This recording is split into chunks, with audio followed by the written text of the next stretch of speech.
சொன்னா ரொம்ப பயந்து போய் கிடக்கும் போது இதே அவர் எங்க விழுந்து கிடந்தா தேவனே சொல்லியிருப்பாரு தேவ சமூகத்துல, அப்பா நான் தெரியாம தப்பு பண்ணிட்டேன், என்னை மன்னிச்சிருங்க, நீங்க சொன்னதுக்கு நான் கீழ்ப்படியல, என் மேல தப்பு தான், என்கிட்ட பேசுங்க, இந்த யுத்தத்துல ஜெயிக்குவீங்க, நான் உங்க பேச்சை கேட்டு நல்ல பிள்ளையா இருப்பேன். பதில் சொல்லுவார சொல்ல மாட்டாரு, யுத்தத்துல ஜெயிப்பியா ஜெயிக்க மாட்டியான்னு சொல்லுவாரு. ஏன்னா அவர் இரக்கமுள்ள தேவன். சரியா, நம்ம என்னைக்குமே தப்பு பண்ணிட்டு அவர் மன்னிப்பு கேட்கணும், திருந்தணும் தான் ஆசைப்படுவாரே தவிர எடுத்த உடனே எல்லாரும் கொல்லணும்லாம் ஆசைப்பட மாட்டார். அப்படி பார்த்தா இந்த உலகத்துல கெட்டவங்களே இருக்க மாட்டாங்க, அப்படிதானே?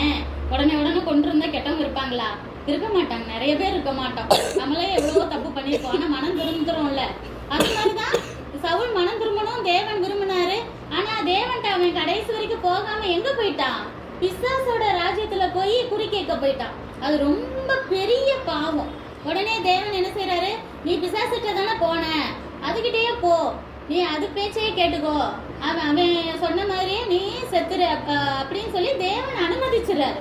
அப்ப மறுநாள் யுத்தத்துல என்ன செஞ்சாரு, சவுல் மகன்லாம் இறந்ததை பார்த்து வாழை நட்டு விழுந்து செத்துருவாருன்னு நான் ஏற்கனவே சொல்லி கொடுத்தேன்ல, அது மாதிரி இறந்துடுறாரு.